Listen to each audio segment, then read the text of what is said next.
Yeah, I had a unique introduction to Francis.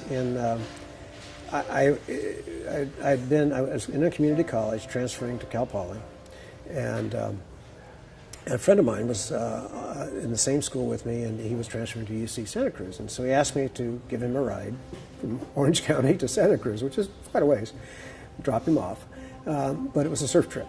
We were taking our boards and going up the coast, all the way up US 1, and surfing as we went. So the first morning we stopped in Santa Barbara on the Coast Highway, and we were in a little diner, having breakfast. And I was looking out the window, and this old beat-up Volvo pulled up at the diner, right in front of where I was sitting. And this fellow gets out, and he's really unique looking. He's got, deep, sort of ruddy face, but very dramatic looking. And I thought, well, he might be an actor or something, because he's really, I would imagine he photographed well. So anyway, I watched him come around and come into the restaurant, and he sat at the bar by himself, and my friend and I finished our breakfast, and we left.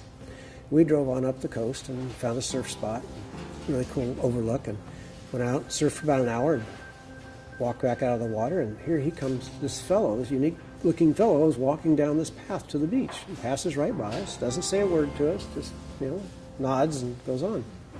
I mean, that's odd. And so then we got back and we got in the car, and we drove then on to UC Santa Cruz, all the way through Big Sur to UC Santa Cruz.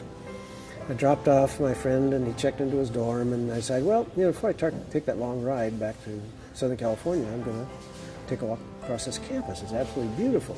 By the way, I think EDA had something to do with the UC Santa Cruz campus, I think, but I can't remember that. So at any rate, as I'm walking across the campus, I encounter him walking on a trail, and he's walking down this trail, and I'm looking at him, and finally we both stop and say, hello. And it was just that. We before had not acknowledged each other very much, but now it was hello, and I said, hello. And we passed, and so I drove on south, back to Orange County, back getting ready for school to start. Went to Cal Poly, started at Cal Poly, went my first 2 years, and second year design. At the very end of the year, the instructor comes in and says, pin up all your work. We're going to have 2 guests coming into the office, and they're going to help with a critique. So we're sitting there, and in walks this guy, the same guy. I'm like, who is this person? He's been in my life in these different places, and he's introduced as Francis Dean.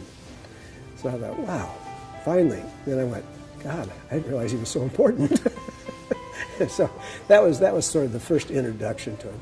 At the end of that same day, and the end of that my presentation, when the class was over, he walked up and he asked me, he said, would you like to be an intern for us this summer?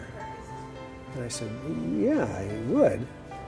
And he said, well, do you have a job? And I said, yeah, I do. I'm a waiter at night. And he said, well, don't quit that job.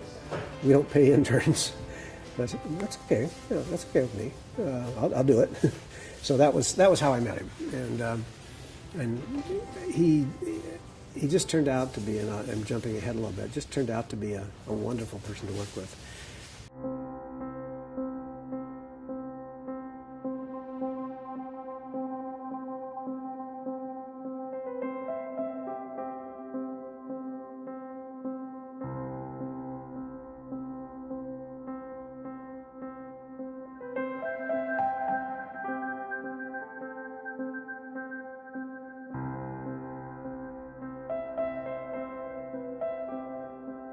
But I think the original thought that Garrett Ekbo had is the landscape architect should be in charge of the project is the biggest thought. And then as the firm expanded that, as we talked earlier, that EDA had landscape architects, they had planners, and really a lot under Joe Brown too, had the environmental planners, the landscape urban planners, urban designers. That was all inclusive.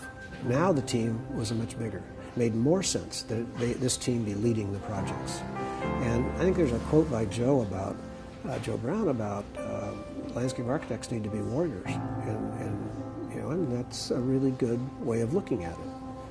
Have solutions, be adamant about your solution, and see it happen.